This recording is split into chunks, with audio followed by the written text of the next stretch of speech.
Yo, yo, yo, yo, what's good, PC Nation, y'all? We are pulling in. We're getting there. Another great day of football. Week 5, man. Amazing week in football. We're in the thick of it. You know what I mean? This is pretty much, almost what you see is what you get. I know a lot of teams out there, records not what it want to look like, but we got to see. We here though. More guys starting to pull in, but we got a special guest, Riddell. I'm a dog Riddell in here. Not really special, but he be in the comment section with his nasty takes. I know we're going to talk about his Giants. And then we got y'all favorite OG back. Y'all been asking. Hey, OG, they been asking about you day in and day out, man. They thought we fired you. They thought we gave you the boot. Everything, man. You really had them hitters on us, man. We can't hear you.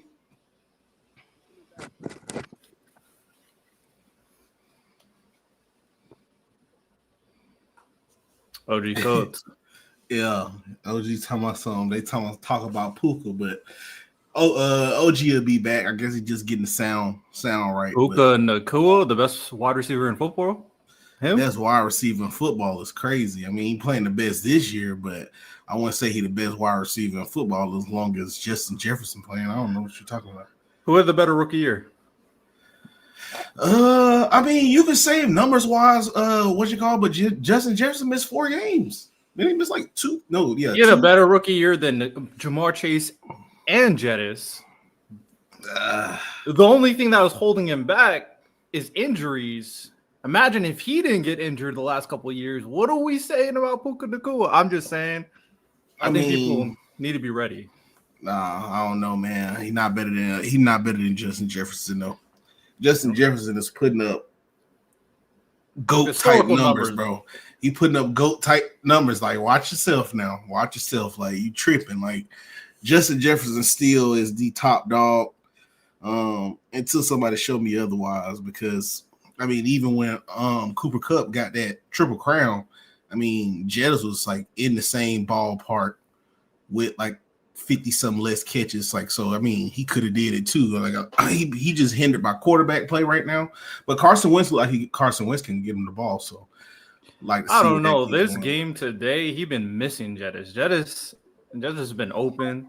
He been overthrowing him. Carson Wentz thinking that he's Patrick Mahomes with these sidearm throws. Yeah. But I do think something to be said that Jettis can cook with Dobbs, with freaking Jaron Hall, with Nick Mullins. No, was Nick Mullins the Vikings quarterback? Mm-hmm. I remember. There's the one that I'm missing. It might have been Nick Mullins. Yeah, it was Nick Mullins. Kirk. He can cook with so many different quarterbacks. You got to respect him. But do it say something that he can't cook with JJ McCarthy? Because that's all we need OG here. What does it say that he can't cook with JJ McCarthy, man? He cooked in game 1 in the second half with JJ McCarthy. That's also the only time JJ McCarthy's been a good quarterback. So I think out of every quarterback play we've seen Jettis, I don't think it's an exaggeration to say JJ McCarthy has been the worst quarterback he's played with in terms of play on the field. Saints getting that dub today. Rattler QB1. I like Rattler. They playing a team that's going to destroy Rattler. We'll get into that, though. We'll definitely get into that when we go over these games today. I'm just trying to get a fellas a little bit of time to pull up.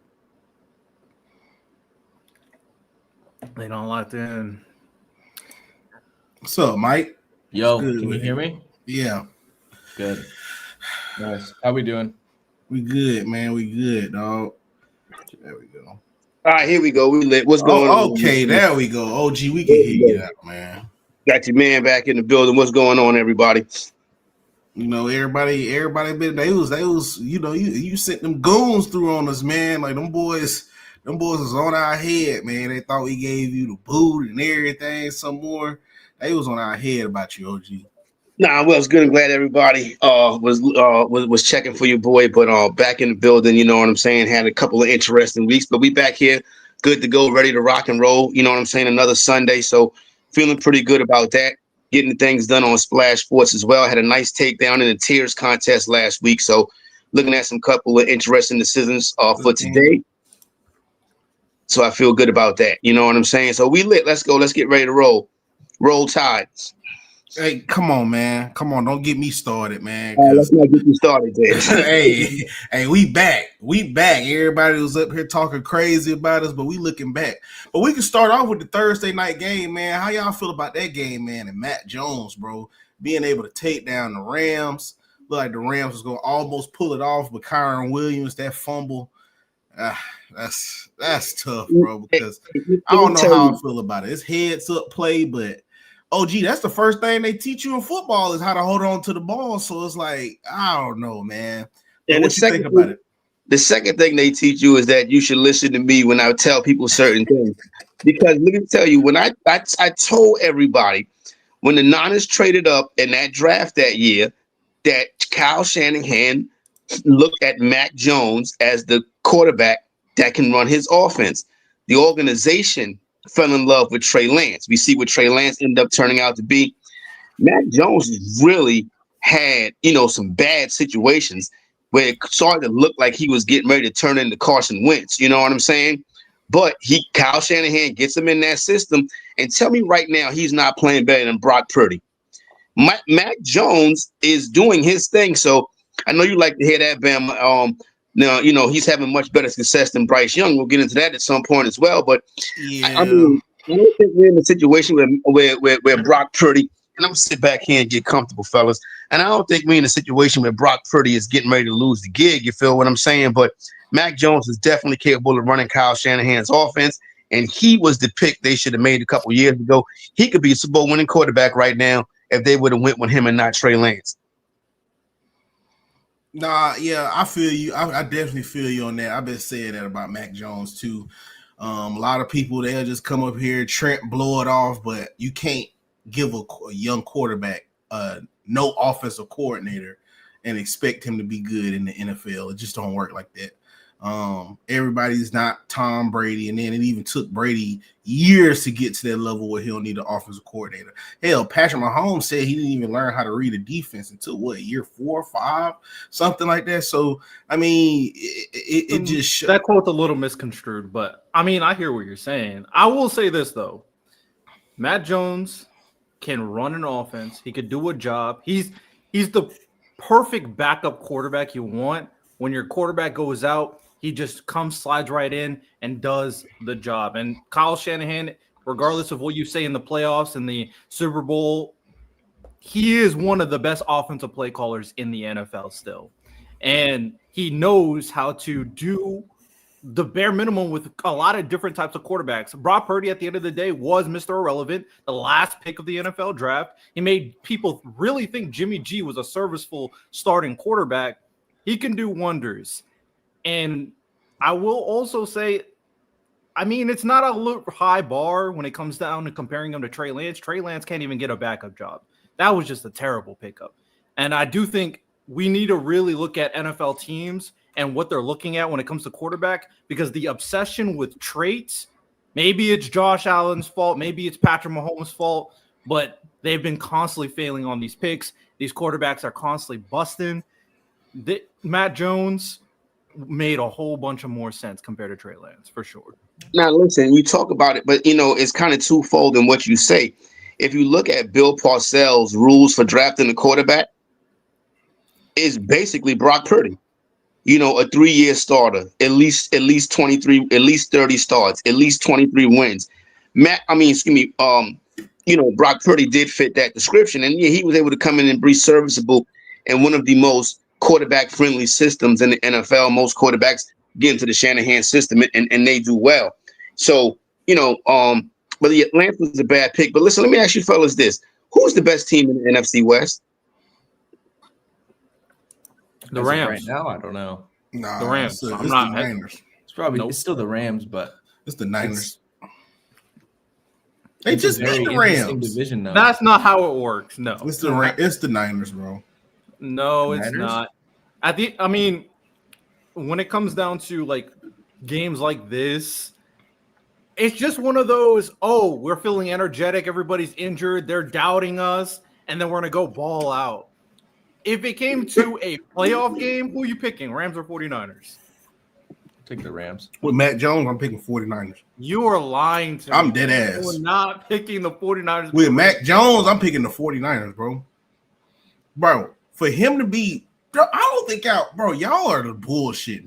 First off, for him to be balling how he is right now, with no weapons whatsoever, come on, bro. Like, and then how good he looking, how efficient he looking also as well, dog. He just got Christian McCaffrey. That's it, bro. And he had took down some formidable opponents, bro. Brock Purdy came back in, shot a mulligan versus the Jags. Deadass. Literally came back. Now you're hurt again. You put him with the same team up against the Rams, a divisional opponent, better defense, better defensive line anyway. Secondary iffy, but Mac Jones lit their ass up with Kendrick Bourne. Like, bro, we not finna do this, bro. Like, he had a chip on the shoulder. Didn't he have like some crazy thing that happened to him? I don't know what happened to him, but I mean, I'm not finna sit there and just be like he a top receiver though. I don't know. No, he's not. Not how Mac Jones playing with him. And then on top of that, look how BTJ look without Mac Jones. Pedestrian. He might be the best backup in the NFL right now. I wouldn't say that, but he better than Purdy, bro. I think the best backup. I think we'll see the best backup in the NFL today. I still think it's Cooper Rush. And obviously the situation last week when he came in the game, it didn't go well. But Cooper Rush has been serviceable, replacing Dak Prescott for a number of years now. We know that Dak has a tendency to get injured. And, you know, the Baltimore Ravens, they really make mistakes. And they went out there and they scooped up Cooper Rush. Had to pay a pretty penny to get him. Now, he comes into the game last week. It doesn't look good. And now today you see Houston as a favorite on the road versus Baltimore. It's one of the smash spots of the day right here. I love the Ravens today with Cooper Rush getting a full week of practice, ready to take over as a starting quarterback. Yeah, I just think it's more of an indictment on, I think to not give Mac Jones credit for that performance is crazy because he went 33 of 50 for damn near, 330 yards. Like Kyle Shanahan, as Riddell said, still probably the best offensive mind in the league. I mean, one of the best, top three for sure. And I also just think when you can protect the quarterback against the Rams, their defense is food. And that's kind of the problem is like, it doesn't matter what talent on offense you have because their offense is elite. Like what Puka's doing, like, is incredible. Like he's playing like a top 5 receiver right now. Devontae Adams is still him, like at this point in time. But when you put that much pressure on your defense, it's tough because you look at the Rams and they played a really good game offensively, but they started off slow. And the Niners came in and they chewed clock. They used McCaffrey in the offense. They didn't try to run McCaffrey early. They gave him a lot of very quick passes, got him the ball in space, and they dominated early on in the game. And they put the Rams at a disadvantage. And that's how you have to play the Rams. If you can play the Rams like that, that's the best way to beat them because with an elite offense like that, you got to put as much pressure on them as possible. But, yeah, I think Mac Jones played super well. I just think when we look at what Brock Purdy's done, he's played 2 really, really good defenses. He played the Seahawks, which right now their front seven's looking top 5. The Jaguars, I think, have the most underrated defense in the league right now. Like Trayvon Walker and Josh Hines Allen have been playing really well this year. And that whole front seven's been playing super well this year. So I think Mac Jones is putting himself in a position to get a chance on another team. I just think when Brock Purdy's making $50 million, like they're not going to move on from him. There's literally no chance unless Brock Purdy gets hurt somehow and then they make the playoffs and Mac Jones goes crazy in the playoffs, then maybe I could see it. But until then, like he's just making too much money at this point. Would I pay Brock Purdy $50 million? Nah. But at the end of the day, that's where the quarterback position is going. You got to pay guys within the realm of the top 12 like that. So yeah. The game going on right now, Cleveland and Minnesota, is third quarter just started. The Browns are up 10-7. Dylan Gabriel making his first career start right now, 13-21 with 102 yards and a touchdown pass to Harold Fannin Jr. If that was somebody you got late, you could have a top 12 tight end. He's averaging 4.9 yards a pop, which is not great. Carson Wentz on the other side, 7-13, 73 yards himself.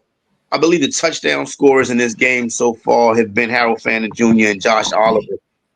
So, yeah, that game is going on, taking place early. The Vikings are allowing teams to run the ball against them this year. And that's something you normally don't see from a Brian Flores defense. So they're going to have to get that fixed if they're going to make that deep run like I thought they would. J.J. McCarthy being injured doesn't help. But in that Minnesota Vikings system with O'Connell, he can kind of manage the quarterback well enough. Cam Akers threw a touchdown pass as well. So even Cam Akers can play in that system. But, we spoke a lot in the preseason about the Cleveland Browns.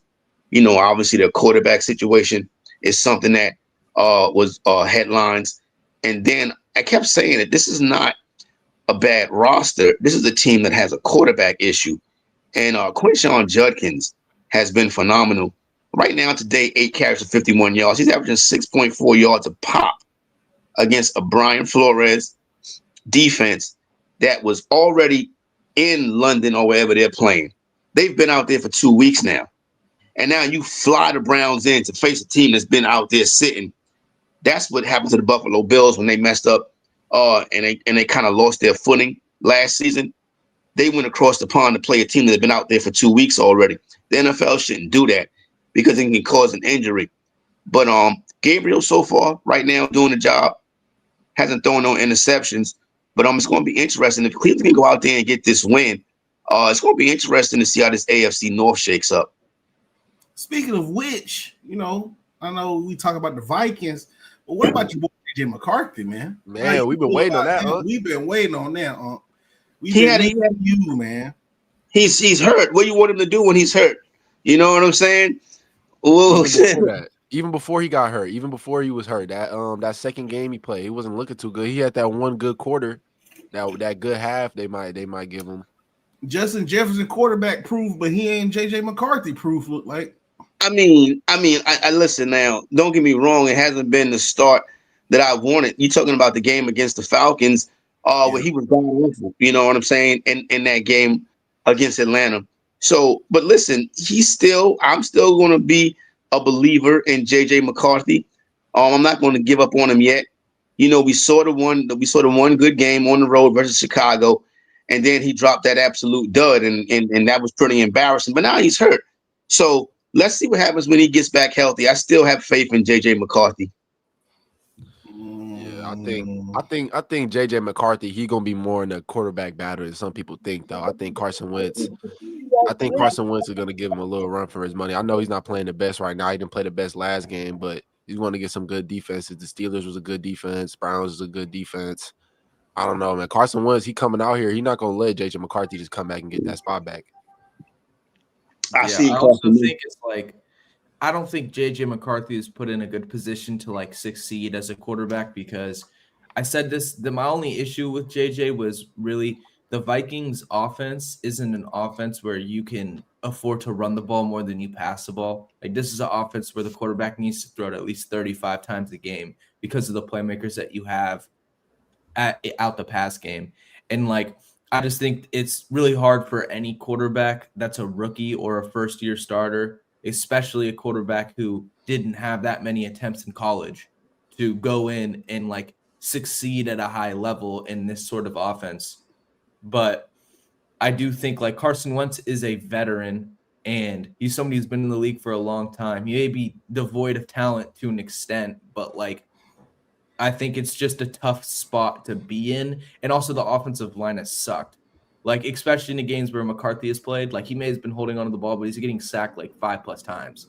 So, well, quarterback is always going to be looking at the pass rush, and that is something that was the issue with him. He's going to have to come back more confidently than that.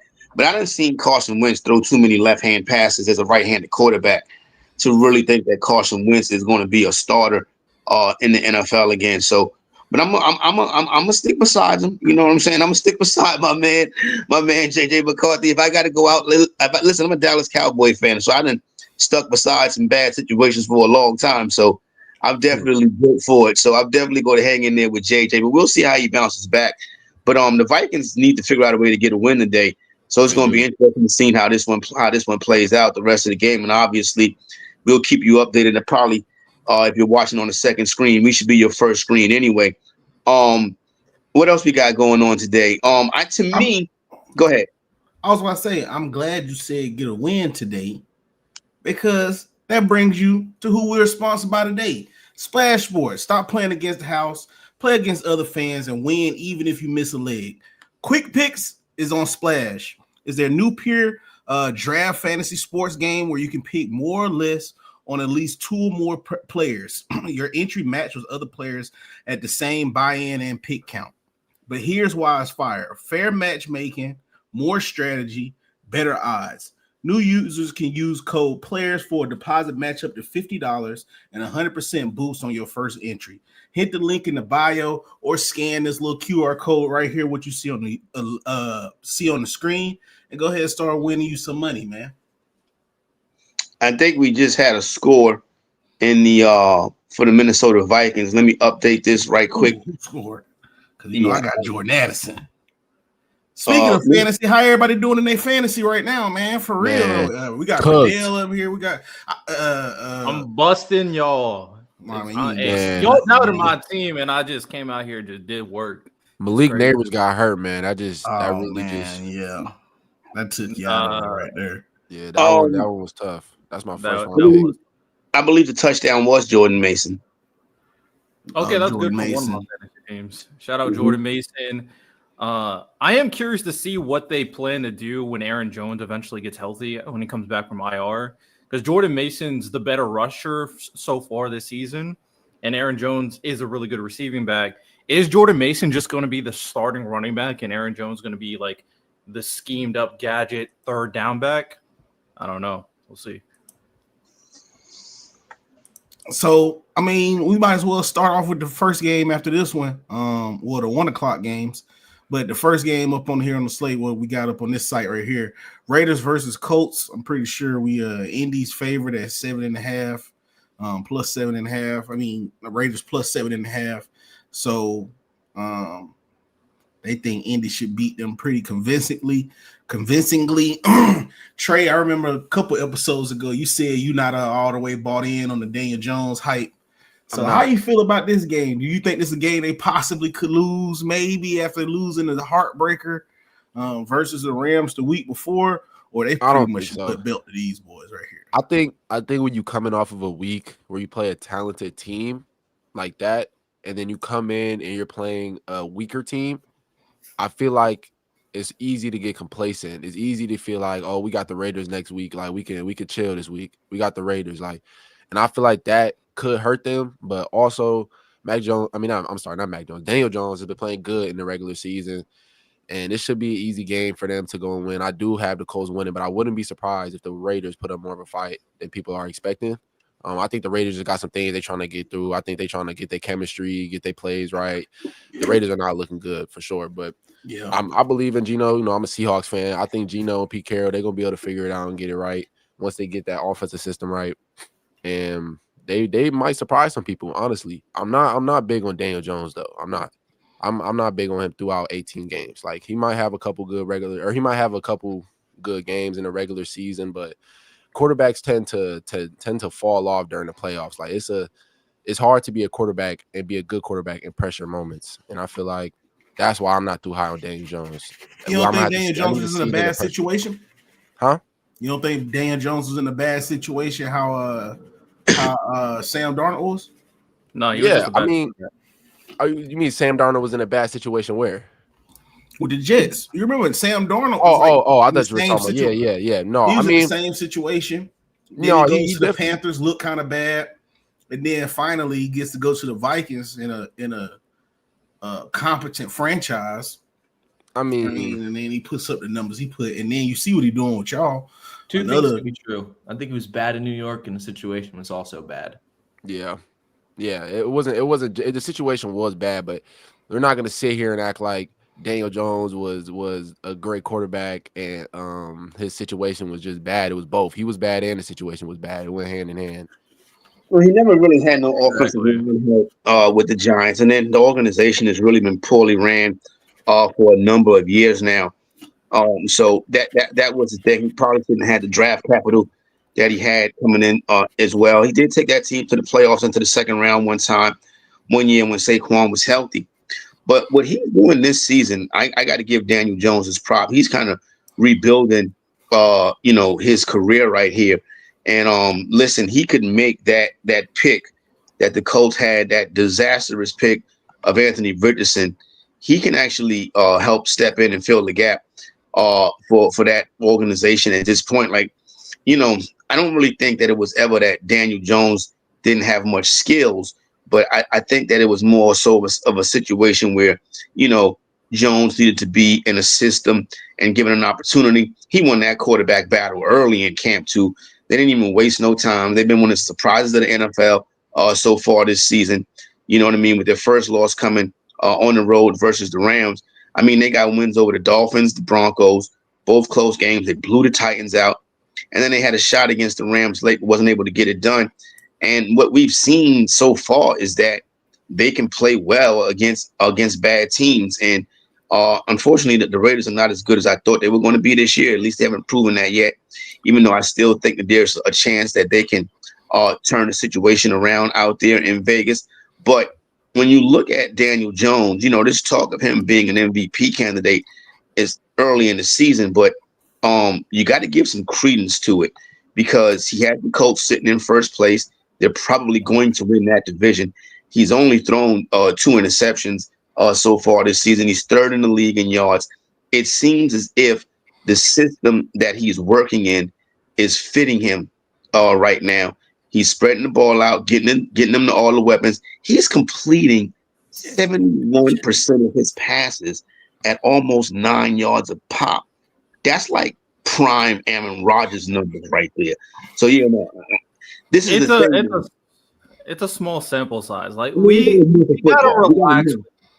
We gotta relax with Daniel Jones a little bit. I know. Come on. I know Sam Darnold and freaking Baker Mayfield has made everybody think that, oh yeah, this is just a new trend where this guy who sucked eventually becomes good. Baker Mayfield and Sam Darnold, I also think, had better traits and more overall skill than Daniel Jones. And the Giants, I'm not going to cape for the Giants, but Daniel Jones got rattled in multiple situations. His deep ball was trash for multiple years. And even when he had time to throw, he would be very one-dimensional. We saw him try to force the ball twice in the Rams game where you threw it. A.D. Mitchell, I know people want to kill him, but A.D. Mitchell still made a great catch in a throw that was super contested. So we got to relax on Daniel Jones. Exactly. We're talking about a month of football, and he's averaging 9 yards of completion. Okay. But you got to add some context. You have to add some context to that. The numbers don't lie. What's the context? But the teams they're playing does matter. Like they played one of those games was the Titans. They're weak. They put belt to them. They a division rival. They're a division rival.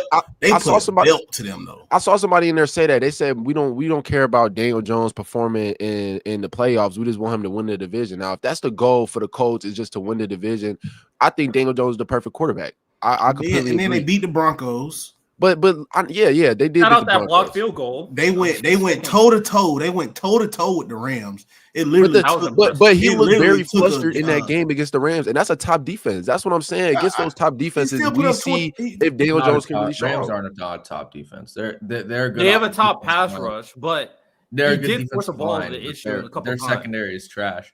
I mean, we saw it in the Niners game. Their secondary sucks. But I agree with the secondary. But another bit of context line's good. Yeah, I agree. Another bit of context we're missing though.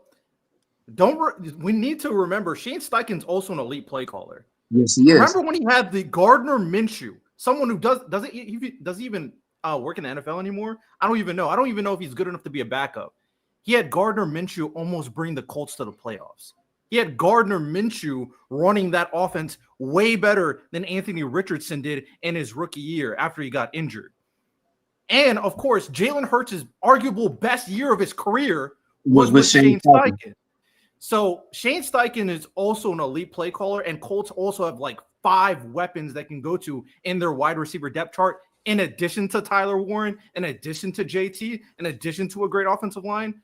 So this situation is good. The offensive play calling is good. Like, this is like an elite circumstance. Anthony Richardson was just dog water. So it made it look worse than it actually was. I agree. And I don't want people to think I'm just bashing or I'm just trying to bash on Daniel Jones. Like, I'm saying he's horrible. Like, he's playing great. I'm just tired of buying into the hype through the first 4 weeks of the season. That's what I'm tired of. The Raiders are not beating. The Raiders just don't. Their offensive line sucks. I agree with that. Their defense is and I don't know. The Colts just have a great team. Like, they have a really solid, like, underrated team. Moving right along, toilet bowl, Giants versus the Saints. Giants name, as we know, last week, Giants named Jackson Dart starting quarterback. But it was at the expense of losing Malik Neighbors. NO favorite to win 1.5. I mean, that's really not saying much. But who y'all like in this game? I gotta go with. I think the Saints get their first victory of the year today, and obviously the Jackson Dart stuff came over pretty well for last week.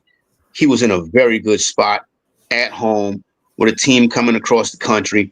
A team that I don't want to say the Chargers have been overachieving. I think the Chargers are legit. I think they're good, but he was able to give them a spark. He was able to run the offense. He was able to make some moves, with his feet, which is important for what the Giants want to do. Remember the year when Daniel Jones took him to the playoffs? Daniel Jones was running the football and making yards with his legs, and that's important to the way that the Giants play. But I just think that this is the moments right here for the Saints.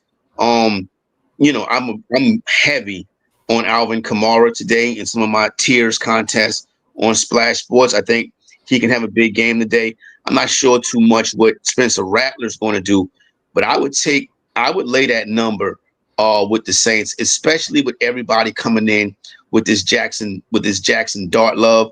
Cam Scatterboo is kind of becoming a viral sensation and stuff like that. So the Giants are going on the road, feeling pretty good about themselves. But I think the Saints get their first win of the season today. Rodale? I'm sorry, OG. You tripping. Right. Saints are about to get cooked against my New York Giants. The New York Giants are going to have Spencer Rattler in hell. Abdul Carter is finally here. Brian Burns has been cooking. Dexter Lawrence almost had a pick 6 last game. That was disgusting. Best defensive tackle in football right now. If it wasn't for Myles Garrett, he'd be the best defensive lineman in football right now.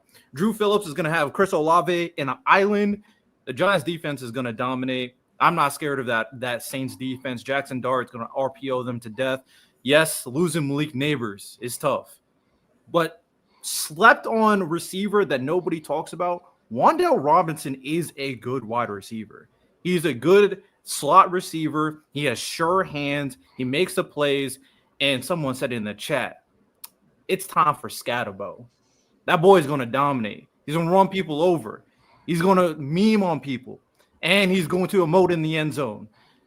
We about to do Spencer Rattler dirty. So bad, they're going to throw in Tyler Shutt. Talking about it. I don't know about that. They haven't done nobody dirty so far this year, the Giants defense. Because they're 25th against the pass this year. It's 32 teams. They're averaging close to 250 yards through the air in a game. So they haven't really done anybody else dirty. The Chargers to like 13 points. I don't know. I think he goes. I can see both sides. I agree with OG with the Giants too. The Giants defense is not playing good. They're not. No, they're not. Especially not in the passing game. Outlier game where they gave up 400 yards passing to the Cowboys, and other than that, they've been good. See, that was the Russell Wilson era. You guys are talking about in the past. Live in the present. This is Jackson Dart's time. The moment he started. What does that have to do with the defense? Aura. You bring in the new aura on the team. The defense is, we locked now. We about to win games. And that's why Justin Herbert felt like a trash quarterback that game. That is true. I think Spencer Rattler though I think he could perform well in this game depending on how his O line holds up. If the Giants D line is dominating, it's gonna be a rough game for Spencer. But I do think Spencer will be able to throw the ball, put the ball up in the air, and the Saints should be able to put some points up against the Giants. It could be a good game. This is the perfect time to fade the Giants because of everything my man just said right now. Makes this the perfect time to fade the Giants. Touchdown, Dylan Gabriel. Take that, Shador. Sit your ass on the bench. Get comfortable. Dylan. What a ball, Dylan. Yeah. The Giants' defensive line's elite. That's why I'll take him. We have elite players. Burns, the top 7 edge rusher. Kayvon Thibodeau's playing great. Abdul Carter's good. They have Dexter Lawrence. Like this Giants team is actually pretty solid. Like they're definitely better than people thought they were going to be coming out. I love it. I love the narrative of the New York Giants after one good game. I love it. And I was on the Giants last week, by the way. But I love the narrative about the New York Giants after that game. This is the perfect time for them to get picked off by the Saints. Yeah, I can see that too. I feel bad for Rattler. He's about to see ghosts. He about to the be Saints just suck. Another toilet bowl. We'll start with OG on this one. Cowboys versus the Jets. Cowboys are favorite 1.5. That's not saying much, but they're at the Jets. I'm taking the Jets in this one. OG, tell us why the Cowboys are going to win this one, and then rip off all of these wins and take control of the NFC. Listen, I'm a Dallas Cowboy fan, but they brought me here to tell the truth. And the truth looks like this is the New York Jet spot right here. If I see it, I got to say it. I think Garrett Wilson's in the big spot today. I think Justin Fields can have a big game today as well. So I feel pretty good about, listen, I'm trying to win a couple of dollars. So I'm on the Jets. And another one of my betting things, like, listen, not everything in sports betting is absolute, right? But it's just certain things that I just kind of stay away from. And one of those things is a short road favorite. And the Dallas Cowboys are a short road favorite in this game. MetLife going to be full of Dallas Cowboy fans. We know that already. But I think the Jets get a late win in this one right here, unfortunately. I could agree with that. I think the Jets are going to be able to get over on the Cowboys this game, especially with it being a home game. They're coming into they plays CeeDee Lamb. He's still out, right? Yeah, CeeDee Lamb is out. CeeDee Lamb is out. George Pickens are probably going to have a lot of work today. He's going to be able to have a good game. So if you're a guy that got George Pickens or you want to use him in one of the quick pick games on Splash Sports, you should definitely he is somebody you should have as well. But I really think this could be a good spot for Garrett Wilson today, because the Dallas Cowboys secondary, even though Bland is back and Diggs is Diggs, it kind of is not looking the way it should right now. And I think they gave a lot of what they had. I mean, it's probably dead last in the league against the pass, which it seems like they've been every year for the last 20 years, or at least since Deion Sanders left, right? So, and the opponents are completing a high percentage of passes. This could be a good spot for Justin Fields right here as well. But this is probably going to be a high-scoring game. I can see the Jets and the Cowboys both putting up big numbers in this game right here. You just don't know. It's going to come down to the turnovers. Is Dak in Dallas? Who's going to turn the ball over more? Who's going to have the last turnover? Javonte Williams needs to be leaned on by the Cowboys today. Kind of try to take the ball out of Dak's hands some. So that would be a good look for them. You ball to Dak's hands the way he's playing right now. Who? You want to take the ball to Dak's hands the way he's playing right now? I worry about the turnovers. He's had like one turnover the whole season. I know Dak Prescott. He's waiting. This is he's waiting for him. He's waiting for it. This is a spot where I can definitely see it being a disappointed Jerry Jones in the post game. Yeah, I think the Jets could win this game, but it won't be because Dak sucks. It'll be because that defense sucks. True. Like, the defense is terrible. This is the worst defense in the NFL. Trayvon Diggs has played horrible this season. Just bad all across the board. So, yeah, I think the Jets will come in and I think they're going to score at least in the mid-20s. I think that they'll be able to run the ball, but I just think the way that the Jets have played, they just beat themselves every single game. It's just hard for me to pick the Jets even at home when every single game they either have bad penalties or bad turnovers. So I don't know. I don't know. I would probably go Jets, to be honest. But I mean, Dallas has the special teams advantage because of what Brandon Aubrey can do. Brandon Aubrey at this point might be the best player on the Cowboys, even though people are talking up Dak Prescott, but that's probably a personal thing with me. With me and Dak, never really been a big fan, but I love Tony Romo. So maybe I'm like Tony Romo, but don't like Dak. Romo was a dog, though. Romo was a gunslinger.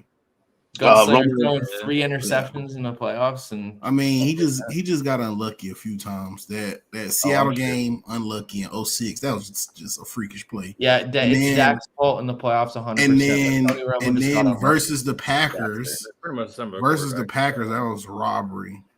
It's Dak's fault for losing in the playoffs, but Tony Romo just got unlucky every single time he lost. Yeah, I mean, they're the same quarterback.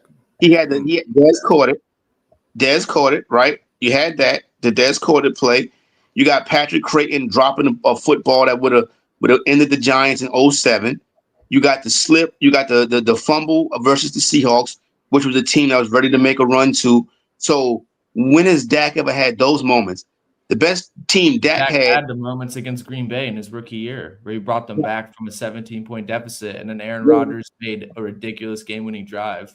Yeah, and Jared Cook performances. He's had bad playoff performances. Jared Cook, I remember the game well. I actually had tickets to the NFC Championship game that would have been the next game, but it didn't happen. Jared Cook has always been a person that I have disdained since then. Because even when I pick him up in fantasy, he would give me a donut. I would drop him the next week. He would go off, and then he killed the Cowboys in that moment right there. But that was kind of the junk of his career until he came back and had that MVP style season. And that game against the defense only let the Niners score 19 points, and Dak couldn't get nothing done with that. And he threw an interception as soon as they sang the damn national anthem in that game. Mm-hmm. Yeah, those 2 games weren't good from him. I'll say this real quick. I think the game is really going to depend on how the cornerbacks of the Jets play. I think Justin Fields should be able to do his job. He's been playing pretty well this year. Breece Hall's he's finally back. Love to see it. But if George Pickens goes crazy, especially I'm looking at that guy, Sauce Gardner. Where is Sauce at? That's facts. Yeah, if Sauce gets cooked by Pickens, we need to start having conversations about him. I mean, is he going to play 15 yards off the line of scrimmage every single play? I mean, George Pickens is a beast. I don't know if Sauce Gardner is a long, tall dude, got long limbs. But if the Jets get dominated by Pickens and Ferguson, man, the fall off of Sauce is disgusting. It's tough to be an elite level corner for a long period of time. That's why when you see guys like Jalen Ramsey and stuff like that who have done it for years on end, you really got to tip your hat to them, because these elite level corners tend to, they have a prime, and then after that, they drop off. So, but yeah, the play for his first 2 years. Excuse me. Sauce's prime is his first 2 years in the NFL. It might be. Yeah, that's crazy. That's crazy. Well, speaking of another great DB, we got Broncos at Eagles. Eagles favorite -4.5. Broncos got 2 ugly losses on their resume. At the very end of the games too. Colts, Chargers. But anyway, who we taking in this game? Probably I'm going Philly. Philly here just because they're the most complete team in the NFL. We saw numerous times when your quarterback don't have to pass for over 150 yards so you can still win. I mean, you got to prove to me that there's another team better than them. So I'm going the ball, right? This is a big Jalen Hurts spot right here. And probably he should be the league's leading MVP candidate because he is excuse me, so far this season, the Philadelphia Eagles. This is a 4-0 team, about to be 5-0. They're at home today, team coming across the country. And I like the Broncos, and I think they'll get it rolling. But I really don't see how the Broncos are going to be able to hang with them. This is a smash spot, I think, for the Philadelphia Eagles. They're coming together at the right time. I hate to say it, but they are the best team in the NFL right now. And Hurts is a player that really Jalen Hurts and Josh Allen should really be QB1 and QB2 going into the rankings this week. If you're into that, I think Barkley could struggle today, but I would look for Jalen Hurts to just continue to make plays, and I think that the Eagles will have enough to probably get a 6-7 point win in this game right here. I don't know, G. I'm gonna have to go against you with the curveball here. I think the Eagles gonna get their first loss today. I just believe the Broncos. I think that's a good matchup for them. I feel like that defense is gonna really get on the Eagles. Honestly, the Eagles are 4-0, but I don't think they've been playing that well. I know it's crazy to say for a 4-0 team, but I saw Stephen A talk about it too. It's like they're doing less with more. You know, they're winning these games. A lot of these games, the teams that they played were beating themselves, like that block kick and all that. And I just think their luck is gonna run out today. I think the Broncos are gonna come in. They're gonna put pressure on the Eagles offense. They're gonna have to do something. Maybe put the ball up in the air. You know, try to get AJ Brown the ball some more. And I think the Broncos are just gonna be able to take this win today. Don, you trolling? I'm so sure about that. Yeah, Bro couldn't even cook Tampa Bay Bucks receivers. Okay, let's chill on AJ. Though. I think it's their system. I think it's their offensive coordinator. He's really bland with AJ Brown. We're not seeing any creativity. They're not getting him the ball in space. They're pulling. Yeah, I think Patulo trolling though. I do think Patulo trolling though, Mike. Mike, you gotta admit Patulo. No, he is trolling. He sucks. He's a terrorist. He's just trying to keep his job. I think he's just trying to keep his job. But all I'm saying is when you're a top 3 receiver, that's what you're supposed to be, right? Like you should be able to get off. Like you should be able to get off in more than just one game, no matter what the system is. But I do think that the Broncos have a good chance. I think this is going to be a close game because the Eagles have been playing everyone close, and the Broncos are a talented team. But it's just hard for me to go against the Eagles. I'm not going to lie. Like they're just, as Bam said, they're the most complete team in the NFL, and they're just very talented. Like you stack the box against them, they can attack. But yeah, I don't know. I just feel like certain people in the circles that I be around, if CeeDee Lamb had multiple pedestrian games like this, people would be talking about how CeeDee was getting boxed left and right. Well. I mean, AJ Brown gets boxed up for like 3 weeks out of 5. Bro, listen, no, what do you mean he's getting boxed up? What makes you think he's getting boxed? Like people tend to forget as a receiver, is 2 steps have to go right. It's a lot of things that have to go right before you get to do your job. For one, the O-line got to get the center has to snap the ball to the quarterback. The O-line got to protect the quarterback. The quarterback got to make the right read. Offensive coordinator has to call the right play. There's a lot of things that go into it before the receiver gets the ball. So you're in the Bucks game, he was getting open. I mean, I don't look. When you watch the game, they don't show us the routes. Chat, he was getting open in the Bucks game. He wasn't getting open. He was getting boxed. But I will they're not say this scheming though. them. No, they're giving them. That's not always been AJ's Brown game. It's just always breaking wide open. A lot of his game is like you throw it to him anyway. You know what I mean? Like for instance, like the catch for me that stands out about AJ Brown, bro, versus the Pittsburgh Steelers. Minkah Fitzpatrick over the top. I don't know who that other DB was. It was a regular guy. But anyway, Minkah, top 5 safety, literally bombed both of them. And that's when he started pointing at Minkah. Like, it's not really like you don't. That's the beauty of AJ Brown. He don't really have to be open, and he's still open. Like, just have faith and throw it over there. I think the play call has a lot to do with it because maybe those aren't routes where Jalen Hurts feels comfortable just throwing a 50-50 ball to him, maybe. But I don't know, man. I can't even buy that, Bama, because in like 2021 or 2022, I forget the year, he was just spamming deep balls to AJ Brown, and he was dominating. AJ Brown was doing whatever he wanted. Whatever DB was on him, he was dominating him. I agree. AJ Brown's not a receiver that's going to constantly just route people up like Garrett Wilson. But in a 50-50 situation, I trust AJ every single time. It's kind of similar to George Pickens. George Pickens doesn't get open. You just throw that ball up there and he's going to catch the ball.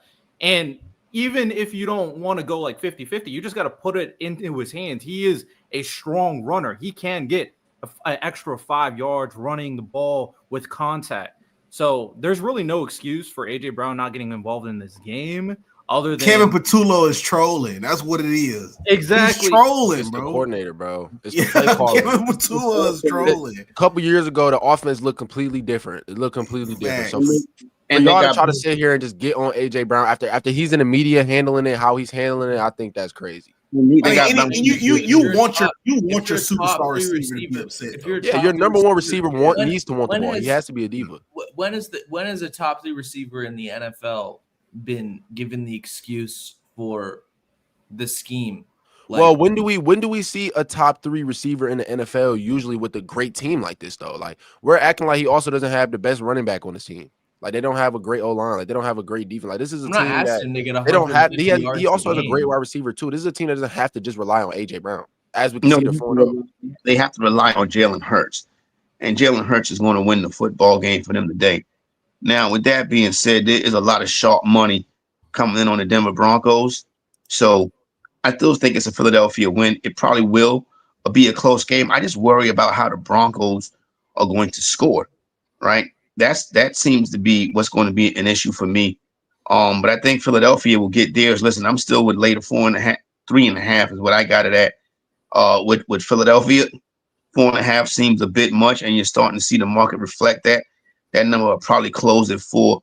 But I just think it's a Jalen Hurts spot. You know what I'm saying? 2 touchdown, 2 push touchdowns, and probably a touchdown pass as well.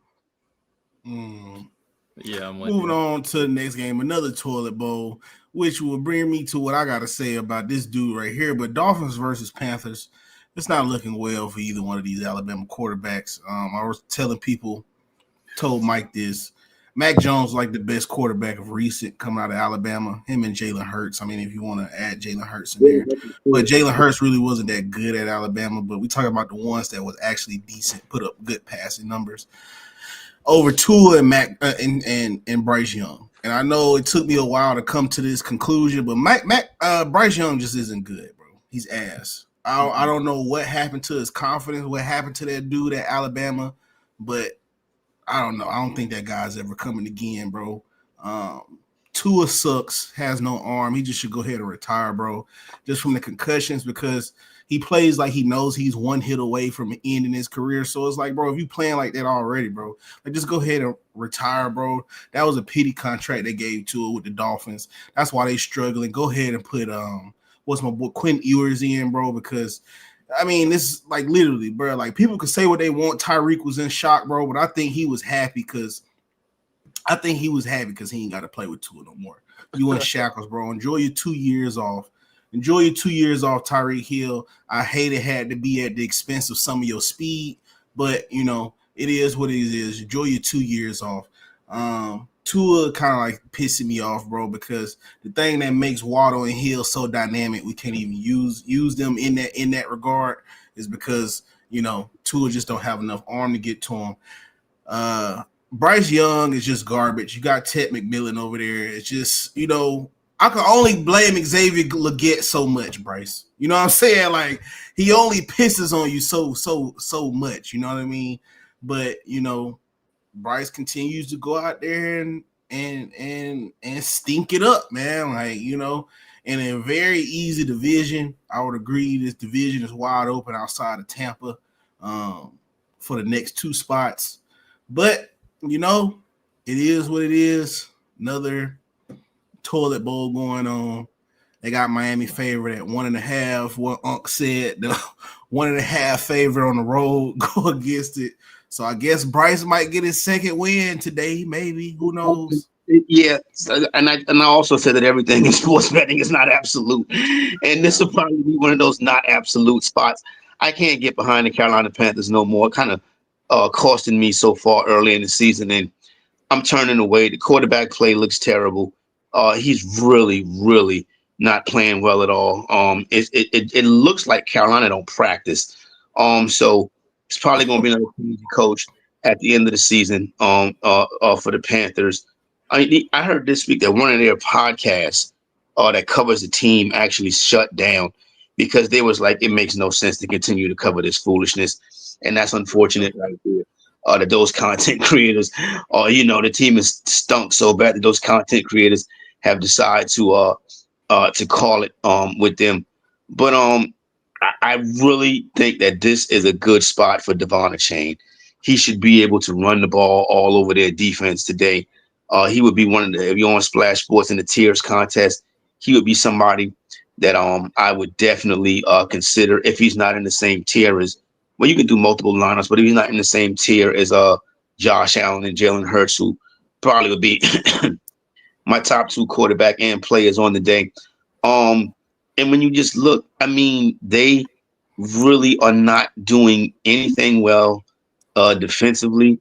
I mean, we have seen them.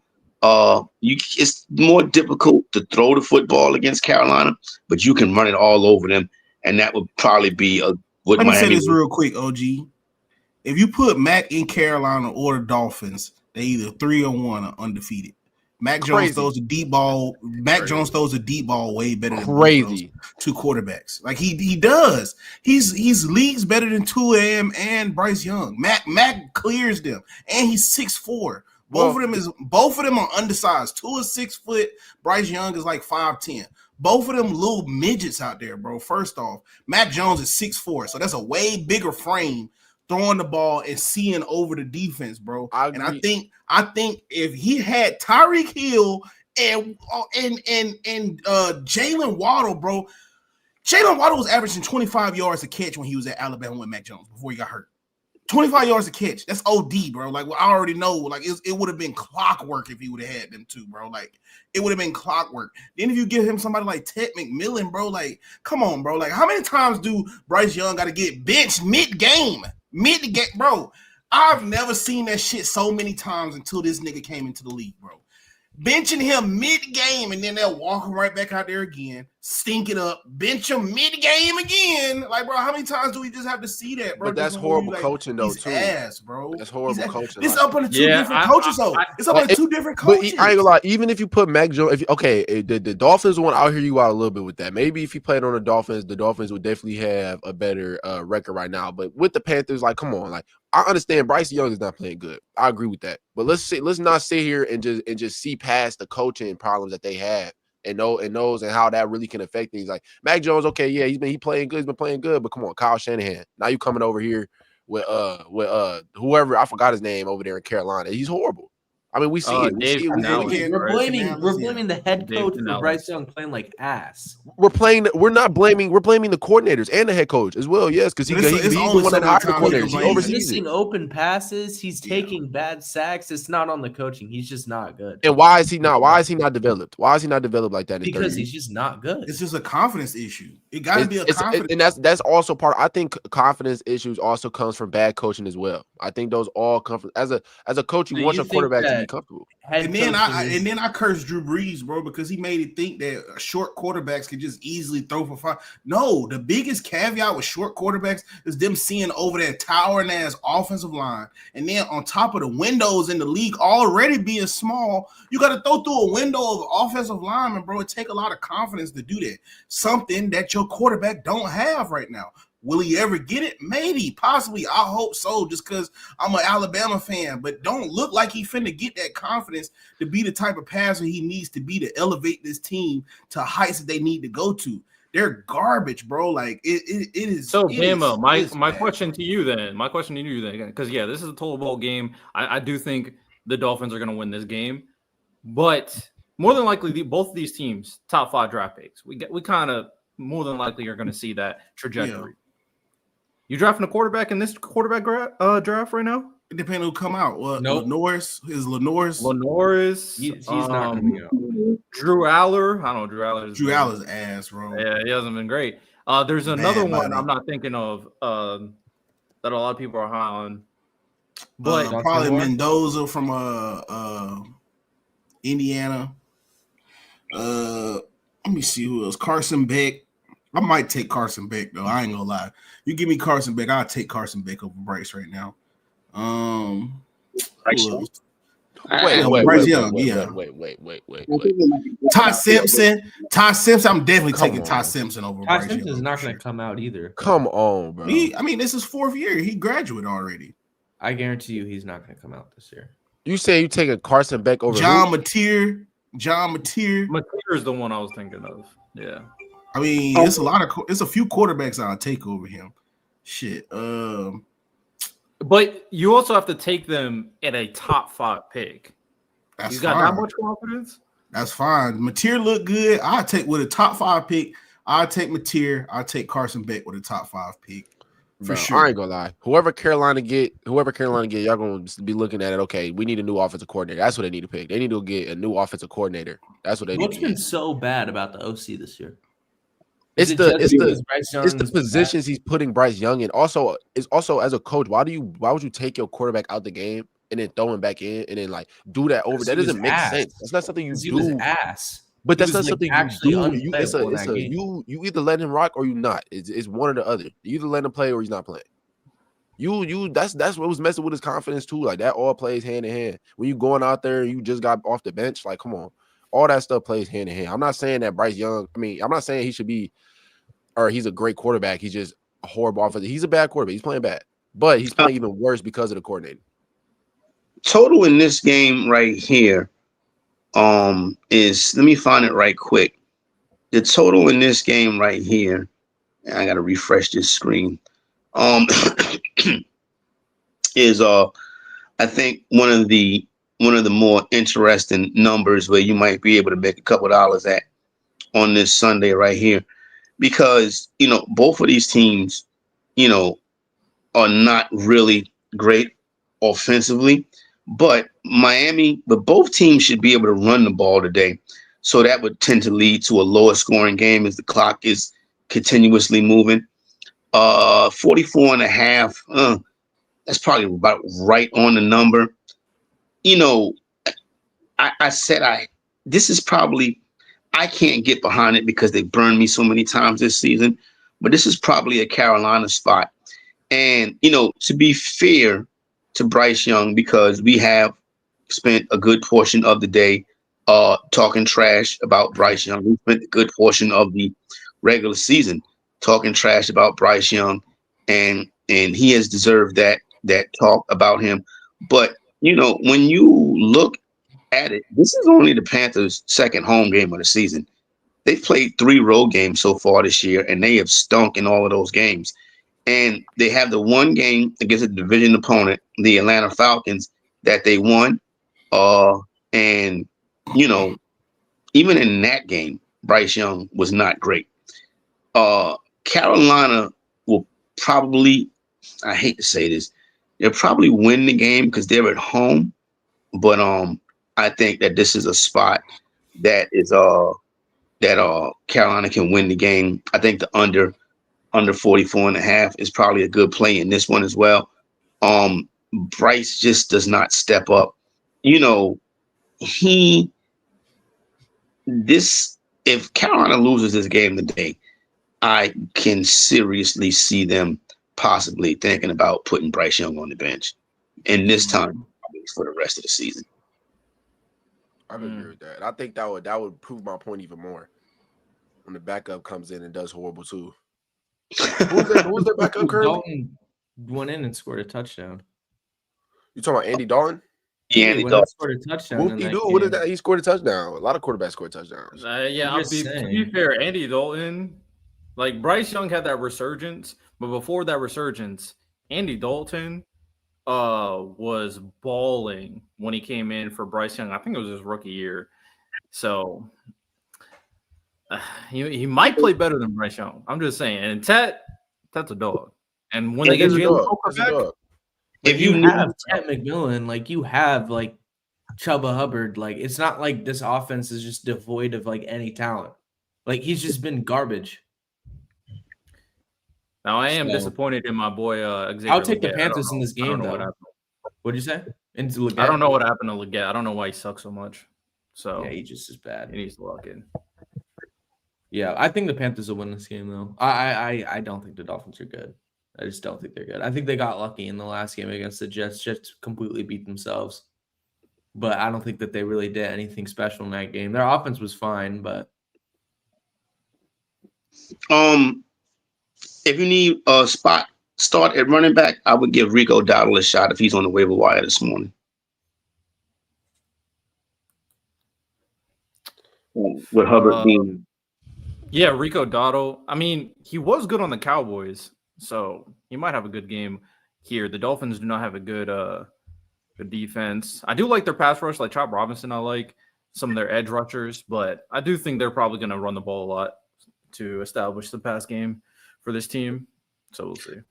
Big NFC game today between the Buccaneers and the Seahawks.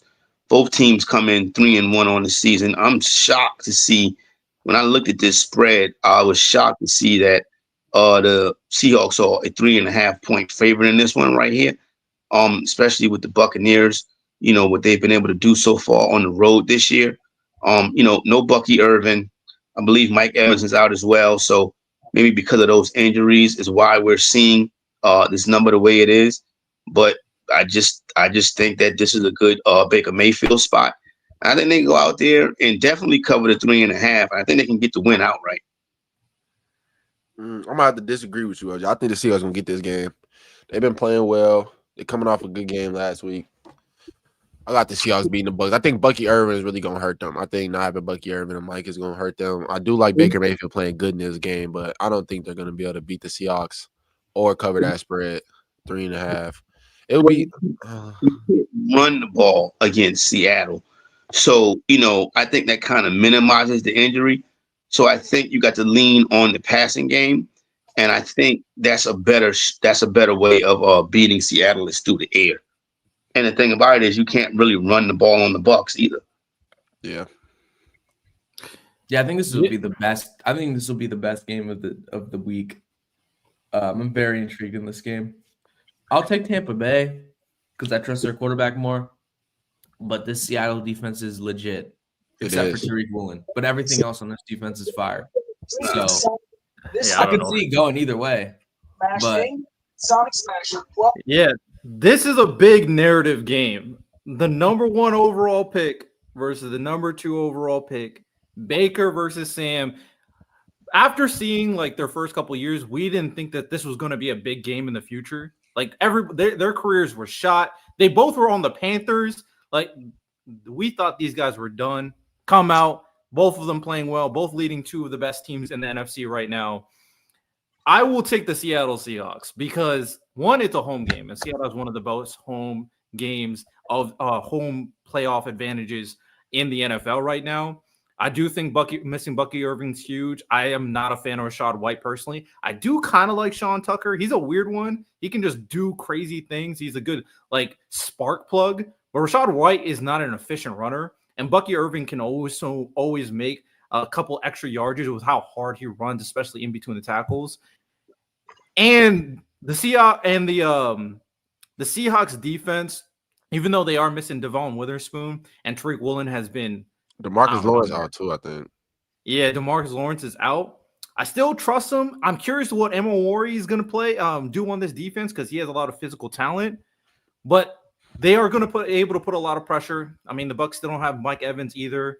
Ibuka could have another monster game. Who knows? He's been arguably rookie of the year so far. He's been straps. Great. He getting strapped. He coming into Seattle. He getting strapped. I'm just gonna say it like that, man. If he goes crazy at Seattle, he coming into Seattle. He getting strapped. I'm a Seahawks fan. Y'all know who I'm coming. I'm not mad at it. Hey, give I Kenneth don't Walker even think the they one. need DeMarcus Lawrence, honestly, because their defensive line is crazy. They haven't. They got Leonard Floyd, Byron Murphy the seconds look great this year.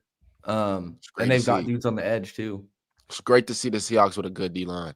Can't remember last time we really had one, to be honest. Back in the day. Oh yeah, a lot of pressure on the Bucs, bro. So I'm gonna go. They're missing too much too. Baker can only do so much, and even though the Bucs have been winning, all of them have been clutch Baker magical performances. True. You can't. I'm not gonna lie, man. Baker is showing me some things though. Baker is a good quarterback. He's a good quarterback. I'm not gonna lie. He's came a long way, man. He's came a long way. And I said it in the beginning of the year. I put Baker Mayfield over a couple people. They said I was crazy, but yeah, I think the defense. I all respect to Mike Evans, but I think that they will be fine, just fine without Mike Evans in this game. Like I would look at Cade Otton as an anytime touchdown scorer. I think Chris Godwin, this is gonna be a good game for him too. yeah. Yeah. I don't know. I think This is the best game of the week, bro. Yeah. But the Eagles in Denver could be the best game of the week, but Eagles Denver gonna be a good one. Speaking about it'd be a disgusting game. I'm not gonna lie. do we need to talk about Arizona and Tennessee? We ain't get there yet. We ain't got there yet. So what you think about it? So what you think about it? They got the Cardinals favorite 7.5. Titans 0-4. I don't know. That's a big number. But if you can, I don't see a situation where you can put your money behind the Tennessee Titans, unless you might as well give it to like a charity. You know what I'm saying? Donation. Yeah, exactly. That's a donation. Give it to me. I'll take that action. I still don't know where I'm at with Arizona. I haven't seen enough of them yet. But this probably should be a smash spot for them. What is going on with Kyler Murray and Marvin Harrison Jr.? You draft a wide receiver with that kind of draft capital, and you consistently can't get him the ball, and now it looks like he's not even playing all of that well. Tennessee is a team that he should be able to get off against. That's the way that we feel about that. Trey Benson to the IR, but you look at dudes like McBride, probably a good spot today. McBride is an anytime touchdown scorer. That one right there will probably come home. Low total in this game, high spread and low total. So the spread is almost 8 points, but the total is only 42.5. So basically, this should be a Arizona Cardinals blowout. Like Tennessee. I think Tennessee will cover. How many points will Tennessee score today? I think Tennessee could put up around 21, 24. I'm not too like Arizona. The Titans are bad. I don't think it's because the Cardinals are good. I think the Titans are bad, and I feel like that's what's gonna. They haven't scored pretty impressive this year. And the Cardinals are getting some of their defensive pieces back. I think Will Johnson's playing. He's been injured for a while, and Will Johnson's been straps, and Calvin Ridley's been trash. So they're gonna have to rely on a rookie wide receiver and A.L. Minor. I don't know. That's tough. He is tough though. He's good. Tough. Is he gonna ball out on Will Johnson? I mean, shit is rookie on rookie. Shit, the hell. The Cardinals haven't had one blowout game. All their games been close. Chat, y'all know what I say, man. Let your nuts hang, man. Fuck all that, bro. I ain't finna let another rookie bitch me out, bro. Like you tripping? We both rookies. Tennessee's in a back-to-back road game spot too. This is not. Well, I ain't picking them to win, OG. I'm not picking them to win. I'm just saying in that matchup between A.O. Maynor and Will Johnson. I do think Will Johnson is the best DB in this draft. And I'll say what I mean, and I mean what I say, and I know who else was in there. I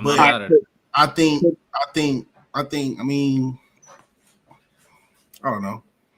We'll see.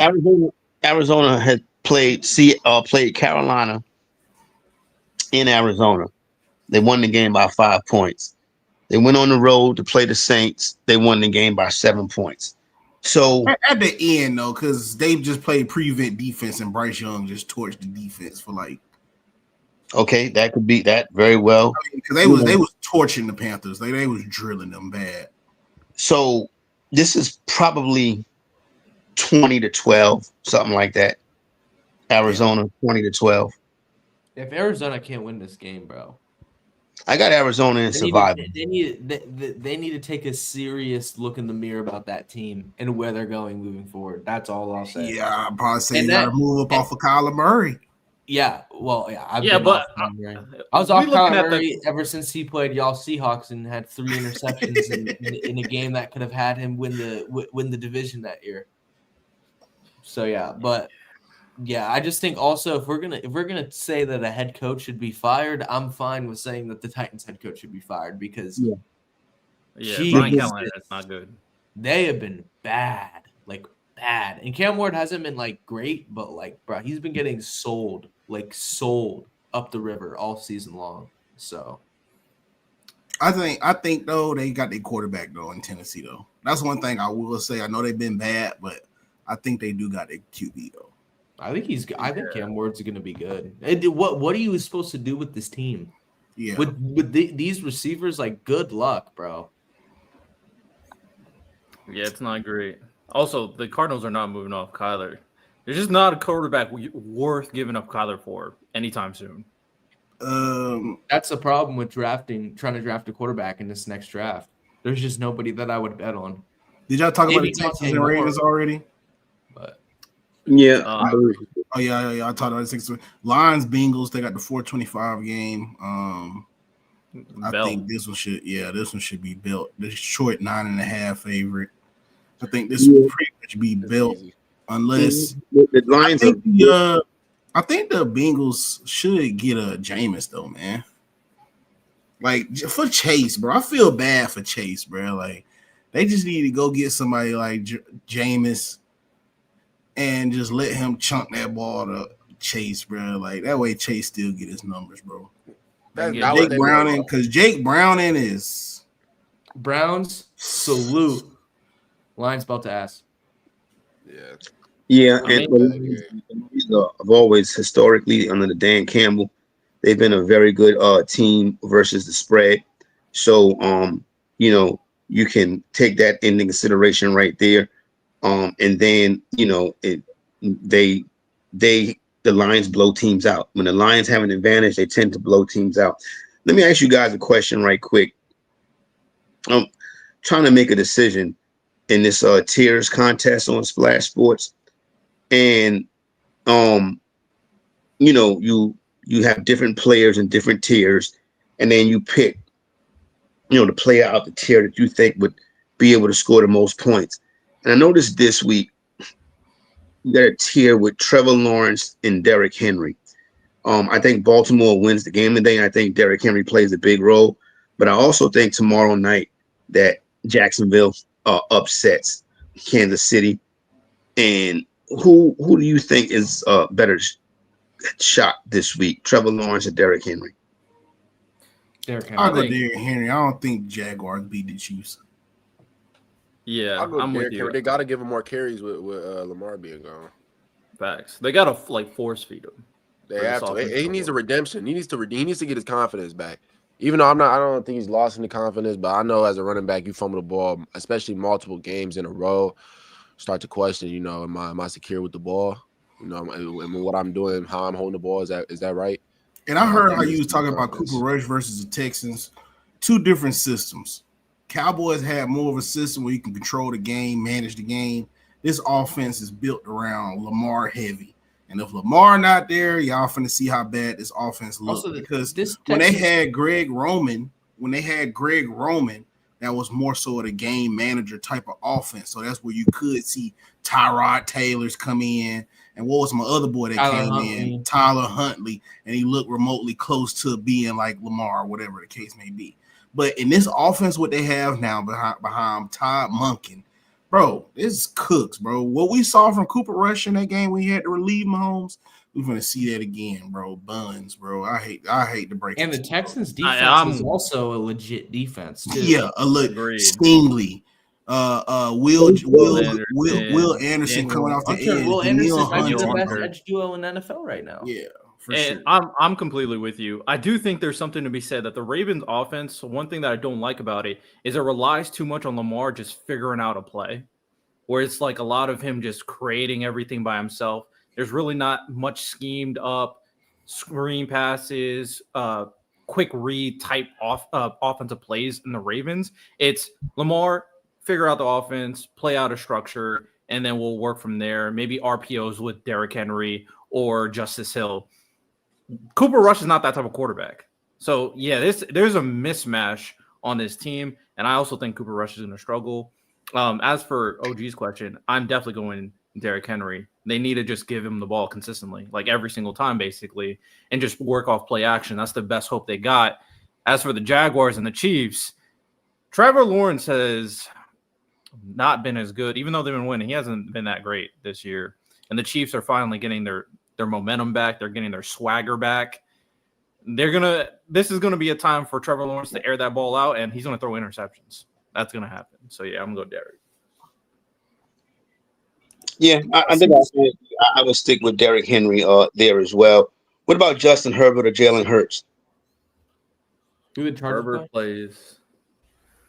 Yeah, who does Chargers play? Forgot who they play.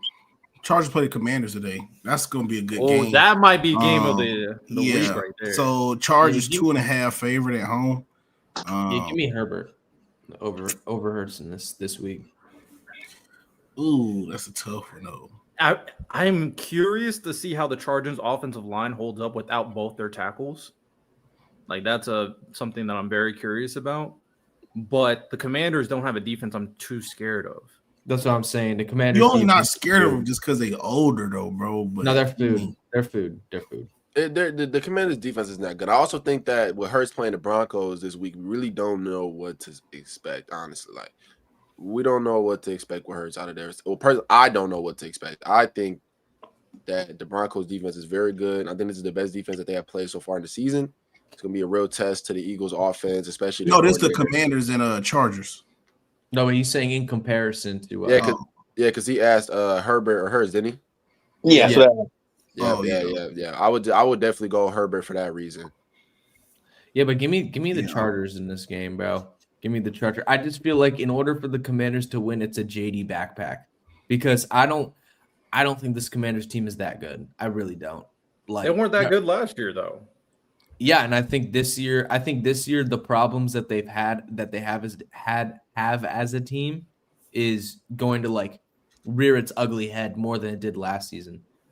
And I don't know, the Commanders, I mean, they obviously made it to the championship game, like no denying that, but I just feel like the games that Daniels has played, like he's literally playing reckless because they don't have anything. Like he's basically just backpacking them every single game.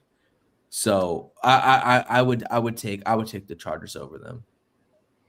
Probably one of my players this week. I'm going Commanders. I've been picking the eyeball. I got a feeling that JD coming back, he's gonna have a big game. Chargers coming off the loss last week. I think the Chargers are trying to come in. They're trying to prove themselves after that loss last year. That's a bad loss, but I do think Jaden Daniels is going to be able to have a good game. Their offense is kind of I feel like they do just kind of rely on Jaden Daniels to make plays, but he makes plays. I mean, we've seen it. He's made plays. Until he proves to me that he's not, I'm going with him. Like you got Noah Brown as your wide receiver too. At least last year it was that dude Zacharias, who I think is better than Noah Brown. Like. I mean, they're both. You're not moving the needle with Noah Brown and Zacchaeus. I'm not gonna lie. It's the same, but like GGs, bro. Noah Brown as your wide receiver 2, 2025 GGs. Speaking of the Chargers, how about Ladd McConkey? We heard a lot about Ladd McConkey. A lot about him. So Ladd McConkey was great last year, but I mean. This is Keenan Allen. This is Keenan Allen's spot right here. That's crazy. It's crazy because people was saying it was crazy. We were crazy me and early. I wonder if he's still in here. We're saying it was crazy because Keenan Allen got signed there and everybody's talking about he's old, he's washed. That's who Herbert like to throw the ball to. You're going to throw the ball to your receiver that you trust. Yeah, I'm throwing to Quentin Johnson too, though. Yeah, Quentin Johnson has been balling too. Quentin Johnson been balling. But he been getting the ball too. They been getting the ball. Yeah, exactly. Keenan Allen is a person that I got in some lineups today. Let me throw another one of y'all past y'all. Josh Allen, Devon Achane, or Justin Fields. Pick one of those three. Say that one more time. Josh Allen, Devon Achane, and Justin Fields. Achane versus Carolina run defense. Fields versus the Cowboys. And then Josh Allen doesn't make a difference who Josh Allen against. He's Josh Allen. He's playing the Patriots. It's a divisional matchup. Exactly, and they're going to be locked in. They're going to want to beat Josh Allen. I think it's going to be tougher than people think. Divisional matchups are key. Those are really, really key. That's why also I think I didn't get on here early enough to talk about the 49ers versus Rams game that y'all was just But that's in the past though. But yeah, divisional games are really iffy. It's like some teams can look like they're really bad and they'll just pop out and play an amazing divisional rival game. So I think I don't know. I believe in Justin Fields this game against the Cowboys. I think the Cowboys all valid points, but give me Josh Allen because he's him. Josh Allen's him. That's all I need to. That's all I see. Josh Allen. I get Josh Allen. I low-key like Justin Fields. His rushing. Because if we talking about on some fantasy type shit today, I ain't talking about just winning. I'm talking about because I'm assuming what OG talking about put up the most points today. I'm gonna do Justin Fields, bro. I might go Fields too. I low-key was considering Devon A-Chain because I think he's going to be the focal point of the offense. I'm gonna go Justin Fields. The Cowboys defense sucks. They're just terrible. So I'm with you. Oh, one thing I do want to say between the Chargers and Commanders game, I think this is the game where people need to remember who the actual better quarterback is between Jaden Daniels and Justin Herbert. So in this game, Jaden Daniels is going to show people that he's still like that. He's going to show people that there's a reason why he took this team, who was pretty mid-roster, to the NFC Championship last year. And shout out Deebo Samuel, resurgence year.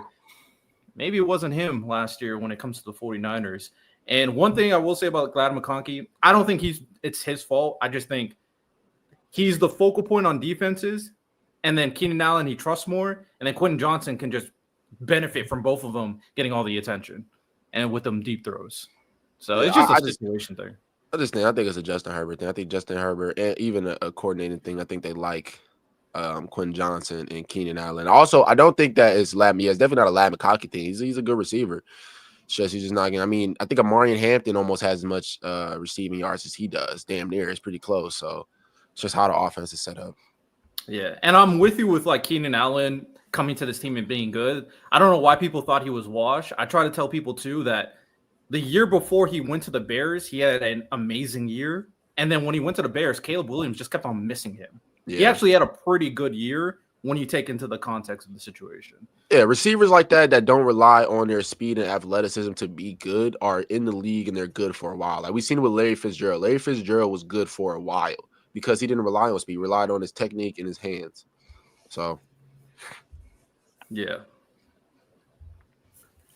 Moving right along. Patriots versus Bills. We've talked about it a little bit, but who we think win this game? It's the primetime game, NBC game. They got Buffalo favorite 7.5 in Buffalo. Divisional game. Who we like right here? Yeah, I take the 7.5 with the Patriots. I'll take spread wise. I would probably take that for the spread, but I think the Bills win this game because as much as the Bills don't pop out, they have a top-tier offensive line, and James Cook's been playing incredible this season. And I just don't think the Patriots are going to be able to stop that run game. I just really doubt it. And if you stack the box, I think Josh Allen is just elite enough to be able to figure it out. So I just think the Pats defense isn't that good. I know they played a stellar game against the Panthers, but it's not like one of these Belichick defenses that is just like top 10 no matter who they have. I just don't think that they have enough to be able to compete. Stephon Diggs though. Stephon Diggs, he's going back to the crib. You know, this is game. He got to show out. He got to prove something this game. Yeah, he should definitely have a good game. I don't know who's going to be able to stop him, but people don't understand how much like revenge plays into how well people can play sometimes. Yeah, you prepare different. All the smoke. Exactly. He wants all the smoke. That game circles on the calendar before the season comes. As soon as that schedule come out, you circle that game. And the Patriots have been losing. You said what, G? Think about Drake May tonight. He low-key could outplay Josh Allen. And I'm not even trolling. He low-key could outplay Josh Allen. He could. Just because of how the flow of the game is going to go. I think that Buffalo is definitely going to try to run the ball. You can't run the ball in New England either. I think Drake May is really good. But I think Josh Allen's on another level in the last 2 years, bro. This is peak Josh Allen. But I am on the Drake May FC train 100%. It's kind of meh against the Saints, I'm not gonna lie. But Minnesota got a score right here. Facts. They've been trolling against the Browns. I don't know what's going on. The Browns haven't been. They've been all right. Yeah, that I defense think is disgusting. Dylan Gabriel looked better than what I expected, though. I did not expect Dylan Gabriel to play well. Yeah, and Shador is crashing out on the sidelines. Considering how good he's playing, he's like, bro, throw an interception already. Get me in the game. He is pissed right now. He's probably over there smiling. He knows his turn is coming. One good game doesn't mean nothing. He can have 3 good games in a row. It's a long season, very long season. We'll see. The Browns are in an interesting situation because I've heard this take before that the Browns could end up with a top pick and they could consider quarterback, but they don't really know how good Shador is, and they drafted him with the 5th round pick. So Shador's in a tough situation right now because he may never get a shot on this team, but we'll see. We'll see. He should have went to Baltimore. They should. He should go to Bengals. When Baltimore, yeah, exactly. When Baltimore was talking about Quinshawn Judkins went crazy again today. When Baltimore was talking about drafting him, they should have let that happen. They should have did that. Justin Jefferson 7 for 123, irregular, running the mill Justin Jefferson game. Carson Wentz playing very well, hasn't thrown a touchdown pass. Dylan Gabriel pedestrian, but got the job done. Where's this game? There's a minute 10 left. Where do the Vikings have the ball at? Like around the 30. Around the 30. Yeah, they're in the field goal range. Jettis has been cooking this secondary, by the way. He's just been dominated. He's so him. I low-key want to pick the upset for the Patriots against the Bills because I just think it's one of those games where the Patriots probably want it more than the Bills right now. I could see I'm that. gonna go Patriots. Yeah. The Bills are undefeated, right? Yeah. Yeah, I could see that for sure. I think the Patriots are talented enough to win the game. I just don't think that they can stop the run. That's my biggest issue. I need Travion Henderson to lock in because I think he's amazing, but he has not. Mike Vrabel's got to lock in too. Got to play him. You know what I'm saying? Well, people need to block and stop fumbling. Yeah, that's the problem. Is he's so bad at pass pro? Vrabel don't want him out there because he was getting blown up early in the season, which I understand, but.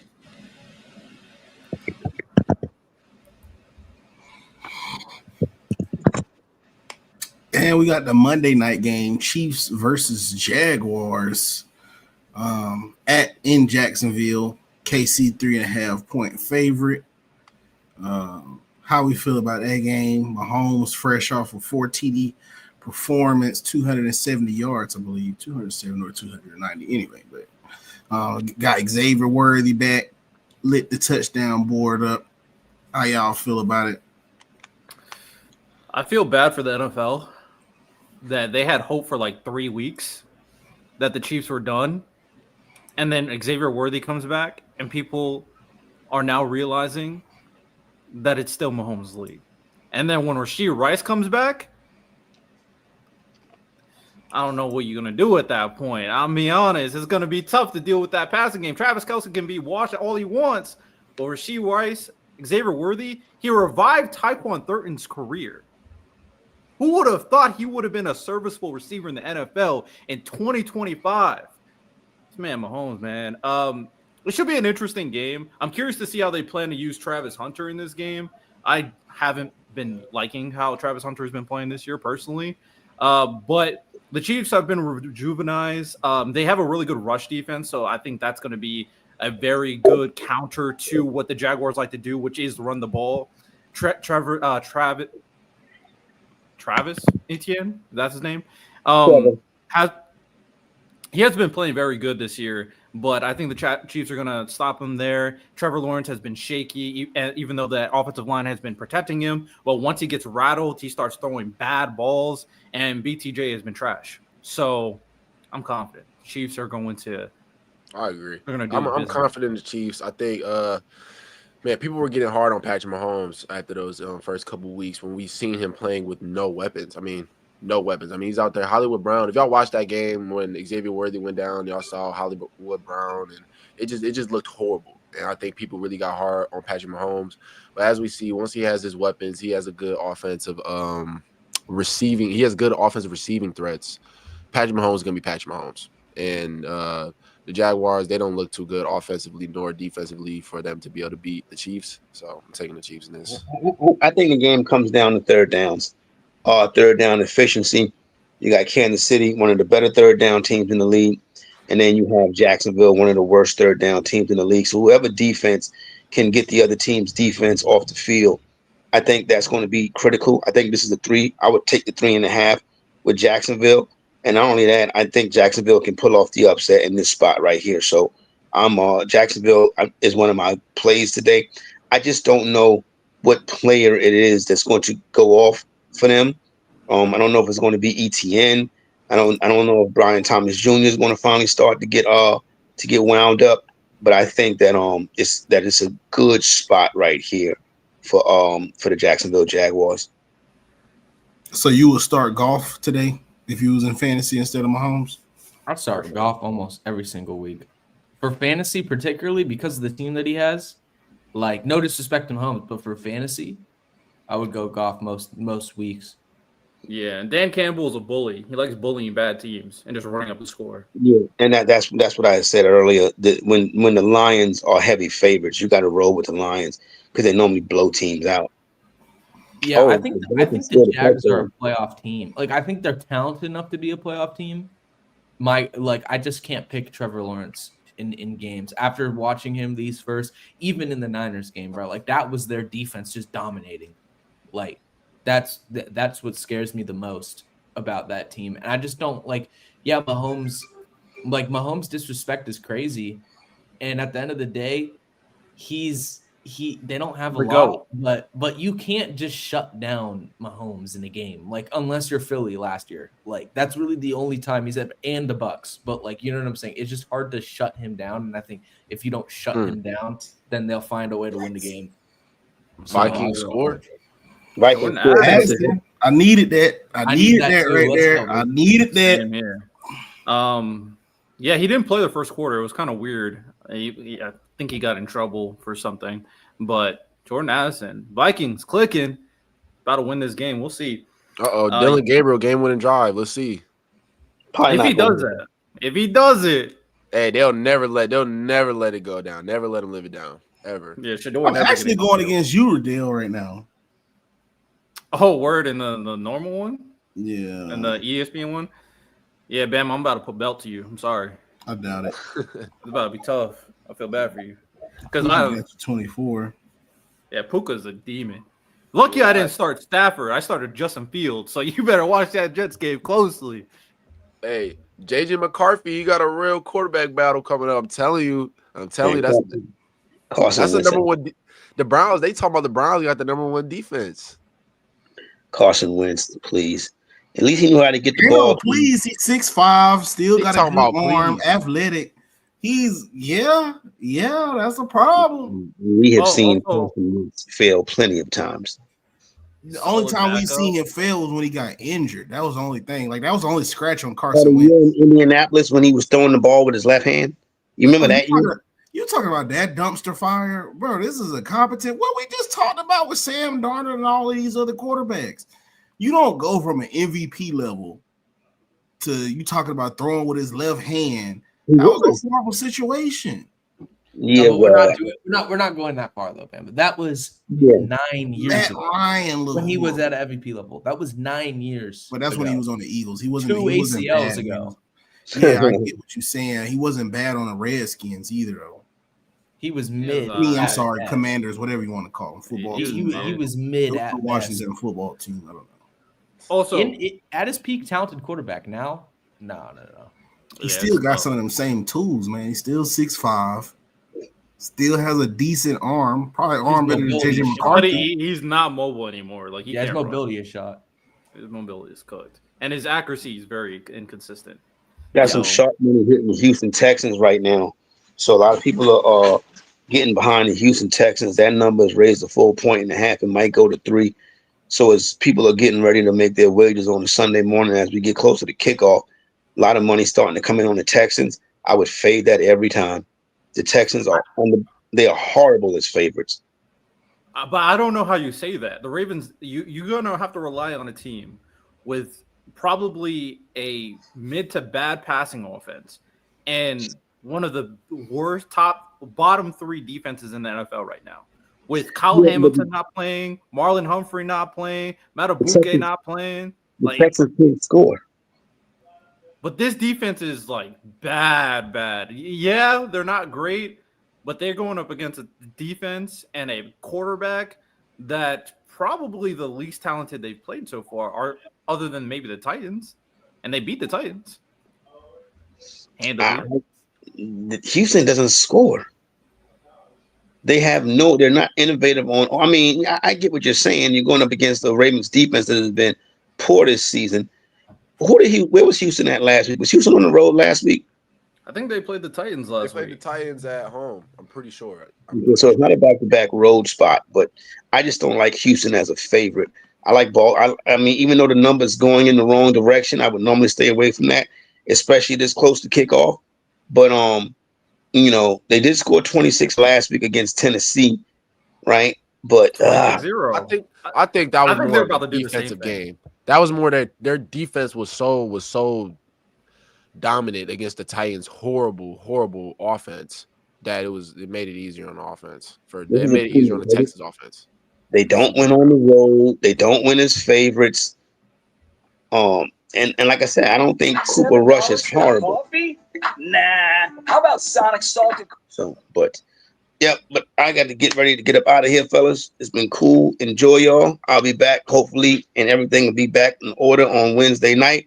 Glad to be back with the team. They did not let your boy go. You know what I'm saying? So that's what's up. But enjoy week number 5. And like I said, I think my favorite plays today are the Jaguars, the Chargers, and the Baltimore Ravens.